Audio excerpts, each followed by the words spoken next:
Arab Saudi sudah menutup diri. Masjidil Haram sudah tidak lagi didatangi untuk umroh. Apa yang akan terjadi berikutnya dengan bumi kita? Disinilah puncak kengerian itu. Wahai bapak, ibu yang kami muliakan, orang kalau sudah tidak umroh ke sana, bahaya bagi bumi ini. Orang kalau sudah tidak tawaf di sekitar Ka'bah, bumi ini terancam. Sebab apa? Kestabilan bumi ini adanya di pusat rotasi bumi, ya, pusat rotasi bumi menuju langit. Yang membuat bumi ini seimbang adalah Masjidil Haram. Dari situ langsung tembus ke Sidratul Muntaha, ibarat tali, ya, di sini gantungannya. Dan ini akan terus berputar selama orang masih tawaf di dalamnya. Coba bayangkan ketika gasing berputar, ketika putarannya kencang karena banyak orang-orang tawaf, maka gasing itu akan stabil, betul tidak? Tapi bagaimana ketika gasing tadi sudah melemah karena sudah tidak ada lagi yang memusingnya, yang memutarnya, maka dia akan melemah. Semakin melemah putaran gasing, apa yang terjadi pada gasing? Gasing akan labil, dia akan goncang. Makin dekat dia berhenti, makin goncang. Disitulah tahun-tahun gempa, kata Rasulullah. Tahun-tahun gempa, dan puncak gempa itu nanti, kalau di dunia ada di mana-mana gempa, tapi yang mustahil terjadi gempa selama ini adalah Mekah Madinah. Kalau Mekah Madinah sudah gempa, maka itulah dia tahun-tahun puncak bencana di muka bumi ini. Tempat yang paling aman, tempat yang paling tenang di bumi, yang didoakan oleh Nabi Muhammad, Nabi Ibrahim, sudah terjadi gempa-gempa dahsyat, maka itu pertanda apapun negara di muka bumi akan terjadi bencana-bencana yang mengerikan. Paham yang saya maksud ini? Yang mampu mensterilkan dan mengimbangi dosa yang dibuat manusia di muka bumi adalah Masjidil Haram, Masjid Nabawi, dan sekarang tempat itu sudah tidak boleh dikunjungi untuk umrah, entahlah haji besok. Ini sudah ada, saya dengar isu, ya, dari dalam kerajaan, kemungkinan Ramadan pun akan dilarang. Iktikaf pun sepertinya akan dilarang. Bila ini benar, maka sempurna merinding kita, Pak. Puncaknya adalah kita lihat haji.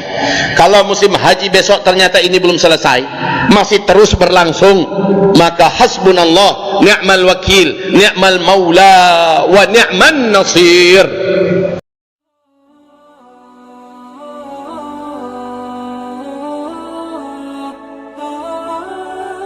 Bila kita menyimak terus dan menyimak terus, maka kita menemukan, ya Allah, ya Rabbi.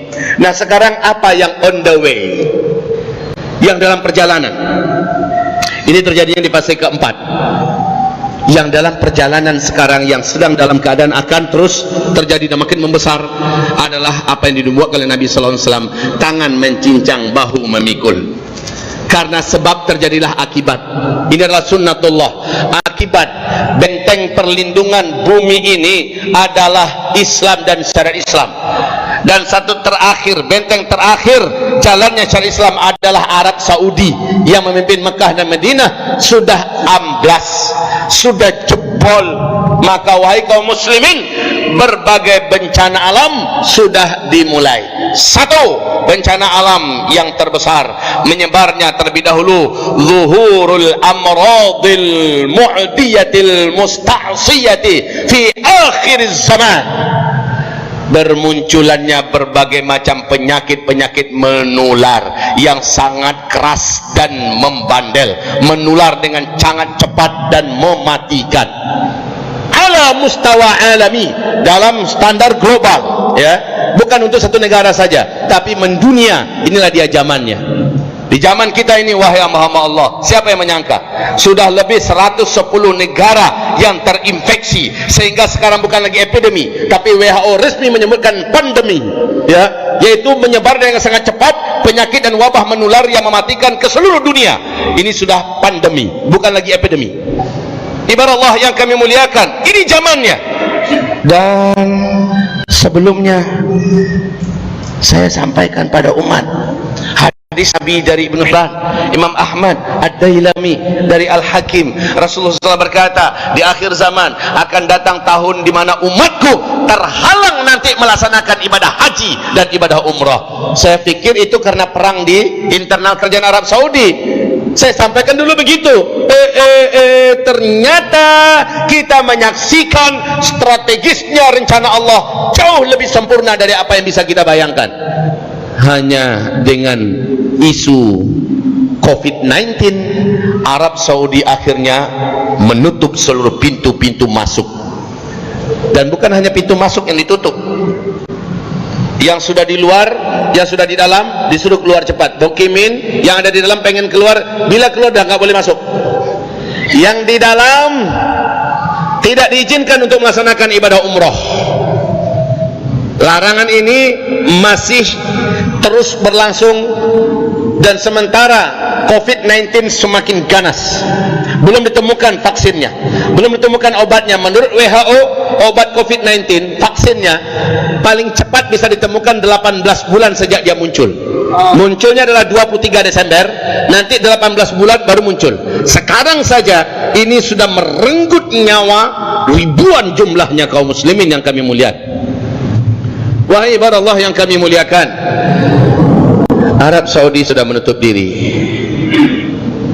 Masjidil Haram sudah tidak lagi didatangi untuk umroh. Apa yang akan terjadi berikutnya dengan bumi kita? Disinilah puncak kengerian itu. Wahai bapak, ibu yang kami muliakan, orang kalau sudah tidak umroh ke sana, bahaya bagi bumi ini. Orang kalau sudah tidak tawaf di sekitar Ka'bah, bumi ini terancam. Sebab apa? Kestabilan bumi ini adanya di pusat rotasi bumi, ya, pusat rotasi bumi menuju langit yang membuat bumi ini seimbang adalah Masjidil Haram. Dari situ langsung tembus ke Sidratul Muntaha, ibarat tali, ya, di sini gantungannya, dan ini akan terus berputar selama orang masih tawaf di dalamnya. Coba bayangkan ketika gasing berputar, ketika putarannya kencang karena banyak orang-orang tawaf, maka gasing itu akan stabil, betul tidak? Tapi bagaimana ketika gasing tadi sudah melemah karena sudah tidak ada lagi yang memusingnya, yang memutarnya, maka dia akan melemah. Semakin melemah putaran gasing, apa yang terjadi pada gasing? Gasing akan labil, dia akan goncang. Makin dekat dia berhenti, makin goncang. Disitulah tahun-tahun gempa, kata Rasulullah. Tahun-tahun gempa, dan puncak gempa itu nanti, kalau di dunia ada di mana-mana gempa, tapi yang mustahil terjadi gempa selama ini adalah Mekah Madinah. Kalau Mekah Madinah sudah gempa, maka itulah dia tahun-tahun puncak bencana di muka bumi ini. Tempat yang paling aman, tempat yang paling tenang di bumi, yang didoakan oleh Nabi Muhammad, Nabi Ibrahim, sudah terjadi gempa-gempa dahsyat, maka itu pertanda apapun negara di muka bumi akan terjadi bencana-bencana yang mengerikan. Dan yang mampu menstabilkan semua kejahatan dan dosa yang dibuat di muka bumi ini, aura dan hawa dosa yang berbentuk kegelapan, yang bisa menimbulkan bencana-bencana di mana-mana, yang mengimbanginya selama ini adalah amalan orang-orang saleh yang berkunjung ke Masjidil Haram, saudara, yang berkunjung ke Masjidil Haram. Mereka beribadah ke sana, nilai ibadah salat saja di situ 100.000 kali lipat satu kali salat, nilainya sama dengan 100.000 kali lipat salat di masjid-masjid yang lain. Inilah yang mampu mengimbangi dosa yang dibuat di muka bumi. Sekarang penyeimbang itu sudah dilarang untuk masuk. Paham yang saya maksud ini? Yang mampu mensterilkan dan mengimbangi dosa yang dibuat manusia di muka bumi adalah Masjidil Haram, Masjid Nabawi, dan sekarang tempat itu sudah tidak boleh dikunjungi untuk umrah, entahlah haji besok. Ini sudah ada, saya dengar isu, ya, dari dalam kerajaan, kemungkinan Ramadan pun akan dilarang. Iktikaf pun sepertinya akan dilarang. Bila ini benar, maka sempurna merinding kita, Pak. Puncaknya adalah kita lihat haji. Kalau musim haji besok ternyata ini belum selesai, masih terus berlangsung, maka hasbunallah ni'mal wakil, ni'mal maula, wa ni'man nasir. Saudara-saudaraku, hamba-hamba Allah yang kami muliakan,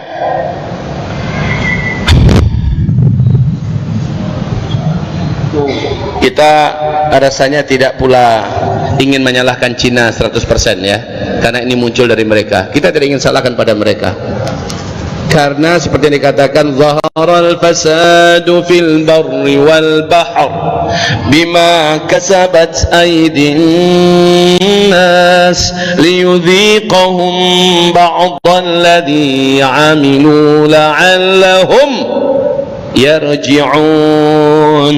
Semua bencana, semua petaka yang terjadi di bumi dan juga di laut, itu karena manusia yang buat. Manusia yang buat. Kalimatnya dalam ayat bima kasabat aidihim. Memang manusia yang buat. Semoga ada mendengarkan uraian saya. Wahai Bapak Ibu, enggak pun saya uraikan, Bapak bisa temukan, Pak, dalam 50 misi terjahat, ya, 50 catatan misi terjahat yang dibuat oleh Illuminati dan Freemasonry di bumi ini adalah mereka mentargetkan membatasi jumlah manusia hidup di bumi ini. 2020 nanti jumlah manusia tidak boleh lebih daripada 500 juta orang saja, dan yang boleh hidup itu orang-orang yang telah mereka tentukan. Maka yang lain harus mati apapun caranya, dengan apapun jalannya harus mati.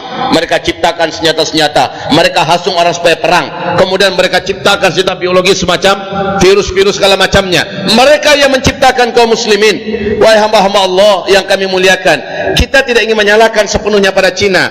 Ini adalah perbuatan manusia, tetapi Allah telah menyebutkannya di Lauhul Mahfuz. Nabi telah menceritakannya, ini pasti terjadi, dan di zaman kita terjadinya. Di zaman kita terjadinya. Menurut Bapak, virus corona ini kapan akan selesai?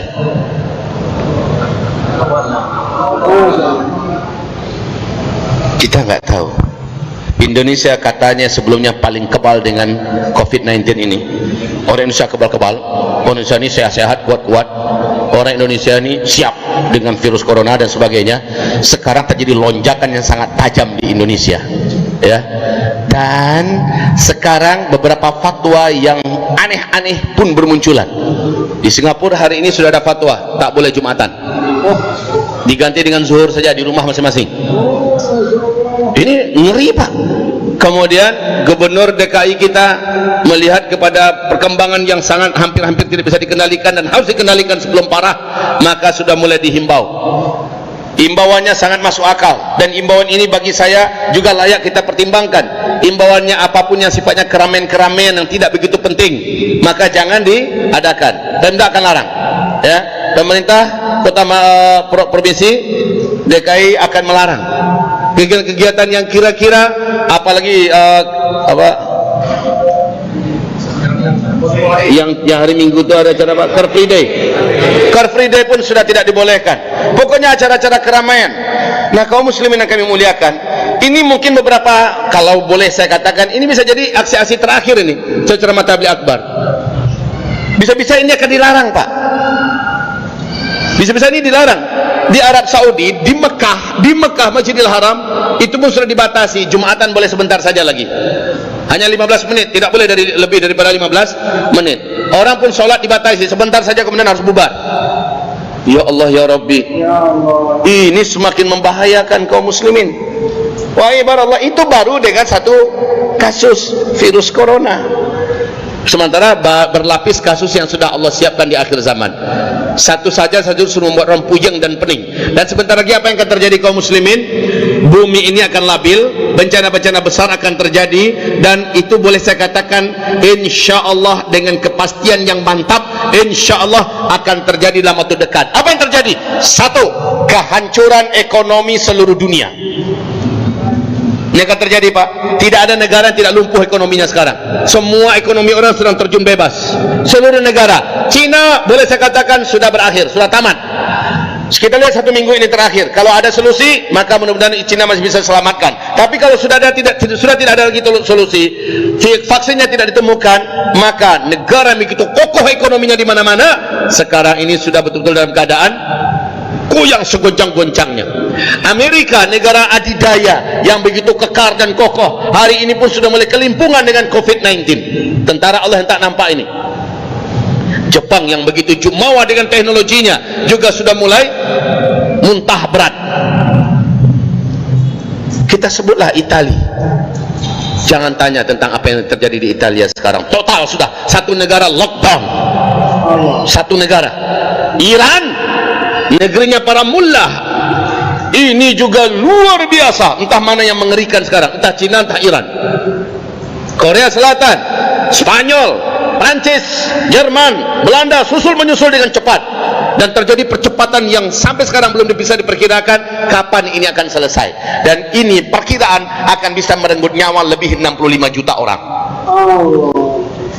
Entahlah, kita mengatakan Allahu hasbunallah ni'mal wakil ni'mal maula. Cuma dalam hal ini perlu saya sampaikan, jangan ikut-ikutan panik macam orang kafir. Kita ini orang beriman. Jangan panik seperti orang jahiliyah, sampai-sampai harga sebuah masker yang hanya Rp1.000 satu jadi Rp250.000 dibeli juga, harga Rp450.000 dibeli juga. Maaf ya, nggak pakai otak itu udah. Kenapa sih kalau yang sanggup beli 250.000? Ya Allah, ini sedekah hamba untuk masjid yang sedang butuh pembangunan ini. Ya Allah, jadikan ini pelindung hamba dari virus corona. Kenapa nggak pikir begitu? Kenapa hanya untuk satu masker yang harganya Rp1.000 kita korbankan 250.000, 450.000, sementara kepada Allah Allah yang bisa melindungi kita. Kita tidak minta perlindungan kepada Allah dengan dana segitu. Kenapa tidak berpikir demikian? Orang beriman tidak layak seperti orang-orang jahiliyah. La yastawil ladina ya'lamuna wal ladina la ya'lamun. Tak sama orang-orang yang sudah ada ilmu dengan orang yang tidak ada ilmu. Jangan panik-panikan seperti mereka. Jangan kaum muslimin. Tetapi memang iya, ada antisipasi, itu benar. Ada antisipasi. Baru-baru ini, hari ini, koran resmi di Perancis mengumumkan orang yang paling selamat dari virus novel corona baru ini adalah wanita-wanita muslimah yang berhijab dan bercadar.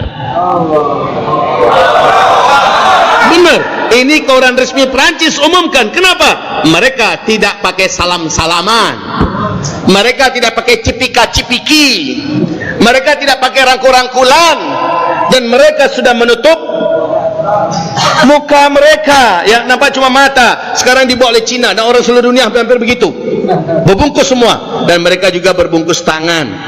Ini untuk muslimah kita loh ya di sana. Nah, laki-laki juga, gubernur kita Bapak Anies Baswedan juga menganjurkan untuk sementara kebudayaan mulia yang kita miliki, sementara kita tahanlah dulu cipika-cipiki, kita tahanlah dulu peluk-pelukan. Maaf kalau datang ulama-ulama kita kemari, Ustaz Abdul Somad kah umpamanya, Ustaz Adi Hidayat atau siapa saja, mungkin antum rindu ingin memegang tangannya, mencium tangannya, lebih baik nggak usah dulu. Kita nggak tahu di tangan kita ini udah megang apa tadi, udah megang siapa tadi. Ini ulama kita. Saya harus sampaikan ini Pak, maaf ya, rasanya untuk sementara tahanlah diri dulu. Kepengen sih meluk ulama kami, benar, tapi di masa fitnah ini tahan dulu, tahan dulu. Ya, bisa tidak kira-kira begitu? Ini apa kata Ustaz Abdul Somad? Saya heran, saya diundang kemari untuk ceramah atau untuk fotoan ini? Berfoto aja hampir 1 jam lebih. Kemudian ditambah lagi salam-salaman yang paling lama. Sekarang ini beliau gubernur Indonesia Pak ya. Beliau mengatakan hindari dulu sementara waktu. Kebiasaan yang sebenarnya bagus sekali, bersalam-salaman, banyak salam yang kita sementara hindari dulu. Kalau iya juga bersalaman enggak apa-apa, tapi kita masing-masing sudah pakai sarung tangan, karena bersalam itu menggugurkan dosa-dosa, kan begitu kan? Bersalamanlah tapi pakai sarung tangan. Kalau yang bawa sal, dengan salnya ya, salaman, enggak apa-apa, lama-lama biar berguguran dosanya. Dalam keadaan bebas ini kita tidak tahu siapa di antara kita yang sudah megang yang salah tadi.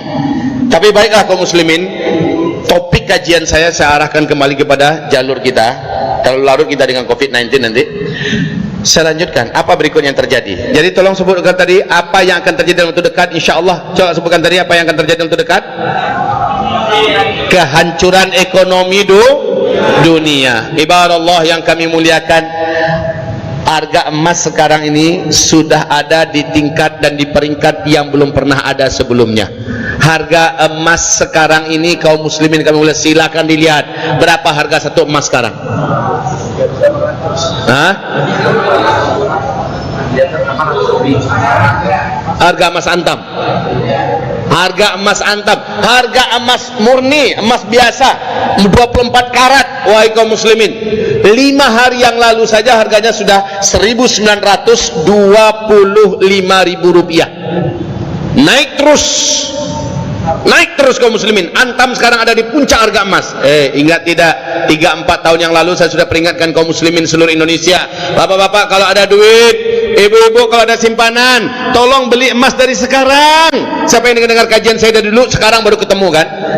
Sebentar lagi emas akan melejit dengan sangat tinggi dan kalian akan tinggalkan uang kertas. Saya katakan demikian. Sekarang uang kertas di Cina Pak benar-benar dicuci. Beberapa negara sudah mengajak uang kertas adalah penyebaran virus COVID COVID-19 yang paling efektif itu adalah uang kertas. Nah sekarang udah mulai takut orang megang uang kertas. Direndam Pak, direndam pakai obat-obatan, pakai kemudian dicuci, baru disetrika dan dijemur kembali, dipakai lagi. Betapa ngerinya ini kaum muslimin. Nah, Nabi mengatakan kalian akan tinggalkan semua uang kertas nanti di akhir zaman.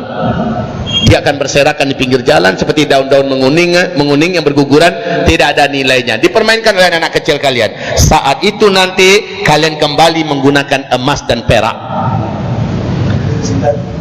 Kalau sekarang saya ajak ibu bapak untuk beli emas, terlambat atau tidak? Jawab, terlambat atau tidak? Kalau tidak, beli. Kalau ada duit, beli, daripada nyimpan dalam bentuk angka-angka. Ya, sebentar lagi bapak ibu akan menyesal. Pak, Bu, 2018 RRT sudah mulai menarik uang-uang mereka dan mereka beli emas. Mereka sudah tahu apa yang akan terjadi. Hong Kong hampir seluruh warganya tarik dana-dana mereka dan mereka beli emas. Mereka sudah tahu. Amerika tahu persis, makanya Amerika gila-gilaan mengumpulkan emas di dunia ini. Amerika, Inggris, China, Australia dan negara besar berlomba-lomba pada beli emas. Karena mereka tahu nanti kembali kepada emas. Nah sekarang itu sudah diambang pintu Bapak Ibu, kehancuran ekonomi global. Wahai hamba-hamba Allah yang kami muliakan, dampaknya apa? Nanti negara-negara di muka bumi akan bangkrut, lalu pemerintah tak sanggup menggaji para pegawainya. Susulan kedua adalah seluruh harga kebutuhan hidup manusia melejit senaik-naiknya, sehingga berapapun penghasilan orang takkan cukup, kata Rasulullah. Itu waktunya sebentar lagi. Sekarang wahai Bapak Ibu, berita-berita yang mengerikan, karena banyak negara sudah terjadi mengunci kota-kota mereka, pabrik-pabrik stop, nggak jalan. Apalagi Cina kaum muslimin, puluhan kota di stop, pabrik-pabrik dihentikan.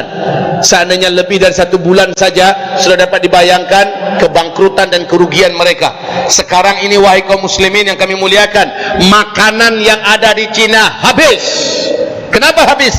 Satu, hewan ternak mereka, apapun ternaknya, mau kambing, mau sapi, mau ayam, mau anjing, mau babi, mau apa saja ternaknya, karena orang-orang tak boleh keluar, mati semua Pak. Makanya 40 kontainer yang bisa membakar 5, yang memiliki kapasitas 5 ton, itu 40 kontainer didatangkan ke daratan kota-kota Cina. Untuk apa? Membakar bangkai-bangkai hewan dan binatang yang mati. Nggak ada yang ngasih makan, mati seluruhnya. Sementara lahan pertanian Cina, tuan yang mengurusnya nggak ada. Ini pun akhirnya terlantar, dan yang terlantar ini akhirnya digarap oleh miliaran ulat bulu Pak. Sekarang ratusan juta lahan hektar pertanian dan perkebunan Cina habis oleh ulat bulu. Belum selesai ulat bulu mengerjakan pekerjaannya, datang pula serbuan belalang gurun. Ini belalang terganas. Belalang ini besar dan menggigit manusia. Jumlahnya miliaran datang setelah menyapu Afrika, menyapu Arab, Pakistan, India, udah masuk di Cina sekarang. Berlapis-lapis ujiannya Pak ya. Kalau bagi kita itu bukan ujian itu, tapi jawaban Allah atas kesombongan sang presiden yang jumawa, Xi Jinping, yang mengatakan tak ada satupun kekuatan yang mampu mengguncang Cina. Dasar KP. Mereka tak percaya dengan Allah, mereka tak punya iman, maka mereka mengatakan tak ada yang bisa mengalahkan Cina, tak ada yang bisa mengguncang Cina. 1 minggu saja Bu, setelah dia ngomong begitu, Allah bayar tunai. Allah tak kirimkan rudal ke situ, Allah tak kirimkan tsunami, Allah tak datangkan gempa besar, Allah tidak turunkan petir, Allah tidak datangkan angin puting beliung. Allah hanya datangkan makhluk yang tak nampak, yang disebut dengan virus. Namanya cantik pula tuh, corona. Pakai novel di depannya, novel corona baru. Ketika dilihat dengan kaca pembesar, warnanya dan bentuknya juga cantik, memang kayak mahkota Pak. Ternyata sekarang dunia meratap merintih. Sebentar lagi ekonomi akan hancur dan makanan akan langka. Lalu disinilah Nabi berkata, persiapkan diri kalian makanan yang dapat bertahan selama 1 tahun. Setiap keluarga persiapkan makanan yang dapat selama 1 tahun, bukan Indomie, bukan Super Mie. Sekarang jalankan pikiran, apa yang bisa makanan bisa bertahan selama 1 tahun. Terserah, jangan banyak teori. Persiapkan saja, tiap keluarga Rasulullah perintahkan, persiapkan makanan yang dapat bertahan selama 1 tahun. Kapan mulainya Ustaz? Kalau menurut hadis Nabi, ada, jangan sembarangan mulai. Sekarang ini baguslah kita persiapkan makanan, bagus Pak. Tapi permulaan yang disebutkan dalam hadis Nabi, dan hadis ini kuat Pak, yaitu ketika kamu melihat meteor atau bintang berekor melesat di atas langit dunia selama 3 hari berturut-turut sampai 7 hari, antara 3 sampai 7 hari. Kalau itu sudah kamu saksikan, semua kalian larilah dan bawalah makanan yang dapat dimakan selama 1 tahun. Sekarang saja sudah mulai kita lihat kelimpungan orang di bumi ini karena makanan yang semakin langka dan harga semakin melejit. Nah, berikutnya apa yang akan terjadi? Yang akan terjadi berikutnya, ibarat Allah yang kami muliakan, adalah kelaparan global. Jadi kehancuran ekonomi disusul dengan kelaparan global. Dalam hadis Sahih Bukhari Muslim, di akhir zaman kata Rasulullah, takkan terjadi kiamat sampai tetangga rela mendatangi tetangga yang dulu adalah sahabatnya dan membunuh tetangga itu hanya gara-gara sepotong roti yang ada di tangan tetangga karena lapar. Karena lapar, tetangganya dibunuh Pak, sebab tetangga itu punya sepotong roti. Ini akan terjadi wahai Bapak Ibu di Wuhan hari ini. Wuhan hari ini kaum muslimin sangat banyak yang melemparkan dirinya dari gedung-gedung karena stok makanan sudah nggak ada, yang dimakan udah nggak ada, barang yang dibeli udah busuk-busuk, harganya pun meroket melangit Bapak Ibu. Itu kondisi Wuhan sekarang. Bapak mau tahu keadaan kaum muslimin di Uighur, Xinjiang, Cina sana, yang jutaan disekap dan dipenjara. Ini penjara yang sangat banyak orang-orang di dalamnya Bapak Ibu yang kami muliakan. Ini dah masuk minggu ketiga, mereka tidak ada makanan sama sekali. Seperti apa nasib kaum muslimin yang ada di Uighur, Xinjiang sana? Kita masih bisa makan, bahkan buang-buang nasi kita di sini. Wahai Bapak Ibu yang kami muliakan, nanti kita akan melakukan penggalangan dana. Demi Allah, ketakutan tidak mendengar penggalangan dana. Kita akan melakukan penggalangan dana untuk bela Baitul Maqdis, bela muslimin, dan bela Islam insyaallah ta'ala. Dan ini adalah kerjaan yang bisa kita lakukan mumpung kita masih lapang dan masih santai saat ini. Wahai Bapak Ibu yang kami muliakan, selanjutnya, berikutnya ibarat Allah yang kami muliakan, yang akan terjadi dalam waktu dekat. Catat itu, apa yang terjadi dalam waktu dekat? Yang pertama tadi apa? Kehancuran ekonomi dunia. Ya, yang mampu bertahan adalah yang punya emas nanti. Maka dari sekarang siapa yang punya duit beli emas 1 kilo, 2 kilo simpan. Nggak sanggup beli 1 kilo, 2 kilo, ya, karena memang tampang-tampang miskin banyak sini. Udahlah, 1 gram, 2 gram, 3 gram, berapa sanggup beli? Beli dari sekarang. Mau emas batangan, mau emas perhiasan, mau emas dinar dan segala macamnya, beli Bu, simpen diam-diam. Jangan umumkan pada orang lain, umumkan di grup. Aku udah mulai, nggak usah. Nanti didatangi maling malam. Yang kedua, apa yang akan terjadi setelah kehancuran ekonomi?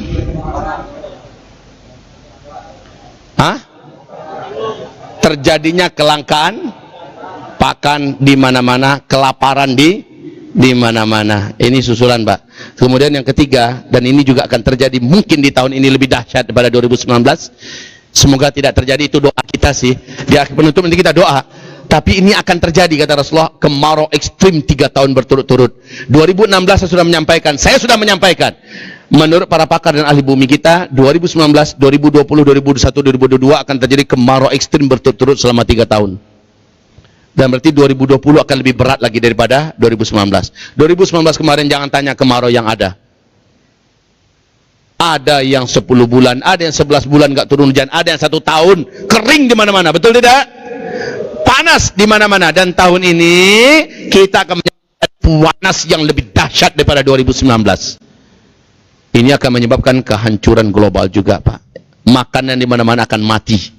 Sudahlah belalang yang datang itu menurut PBB bulan April nanti akan berkembang menjadi 500 kali lipat banyaknya. Ini akan menggarap tanam-tanaman yang ada. Nanti ditambah dengan serangan kemarau yang ekstrim. Berlapis, Pak. Maka stok makanan yang tersedia di muka bumi jangan berharap impor ke impor lagi. Saya menyarankan orang Indonesia kembalilah kepada pertanian.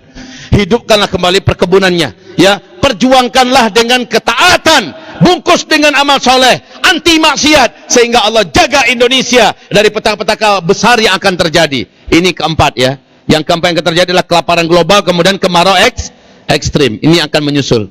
Kemudian yang kelima yang akan menyusul di muka bumi. Ini bukan ramalan. Sekali lagi bukan ramalan. Semuanya urut-urutan hadis Nabi yang saya susun, yang kami susun, dan urut-urutannya ini sesuai dengan kondisi menjelang Imam Mahdi muncul.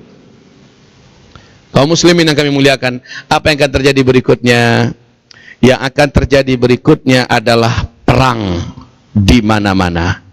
Jadi kalau boleh kita tuliskan di sini, tadi kalau ini sudah salju turun di Arab, huru-hara di Timur Tengah, kemudian pembantaian di negeri Syam, keringnya sungai Efrat, ada semua. Kemudian tadi adalah terjadinya pandemi. Itu sudah sedang berjalan OTW sekarang kan, banyak angka kematian. Kemudian berikutnya apa? Terjadinya kelangkaan, kehancuran ekonomi dunia. Akibat pandemi ini, orang-orang tidak bisa berproduktivitas, Pak. Lahan-lahan ke pertanian, pabrik, dan seluruhnya berhenti. Maka ini akan menjadi kelangkaan pakan yang berat. Harga menjadi melambung tinggi. Ekonomi dunia menjadi hancur. Dan harga, harta menjadi tidak berharga. Orang kembali menggunakan dinar dan dirham. Selanjutnya yang akan terjadi adalah perang. Kemarau ekstrim. Menyempurnakan bencana yang sebelumnya. Kemudian setelah itu baru disusul dengan perang. Kalau bukan perang negara dengan negara, maka juga terjadi perang antar tetangga dengan tetangga berebutan makanan.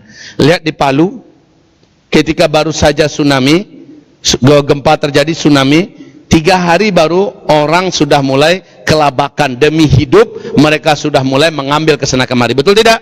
Itu baru 3 hari. Bagaimana ini nanti berminggu-minggu, berbulan-bulan, bahkan bertahun-tahun. Manusia brutal. Hadisnya Sahih Bukhari, hadisnya Sahih Muslim. Akan terjadi nanti di mana manusia tega membunuh tetangganya hanya karena sepotong roti yang dimiliki tetangga sebab lapar. Disinilah alasan kenapa saya mulai mengajak kaum muslimin, ayo kaum muslimin, dari sekarang persiapkan tempat-tempat tinggal yang jauh dari kota. Karena orang-orang brutal itu banyaknya di kota-kota. Pergilah ke tempat-tempat yang jauh dari tepian laut. Betul tidak? Ya, bukankah ini yang saya ajak? Pergilah dari tempat-tempat yang jauh dari laut. Panas yang sangat ekstrim besok ini, Pak, menyebabkan gunung es yang ada di kutub utara, gunung es yang ada di kutub selatan, serta Antartika, serta di berbagai tempat yang ada esnya akan meleleh, Pak. Permukaan laut akan naik, akan banyak kota-kota di pinggir laut di akhir zaman yang tenggelam. Bapak akan menyaksikan ini. Dan sekarang kenaikan air laut di mana-mana seluruh dunia sudah mengalami peningkatan tajam. Banjir di mana-mana tiap sebentar. Betul tidak?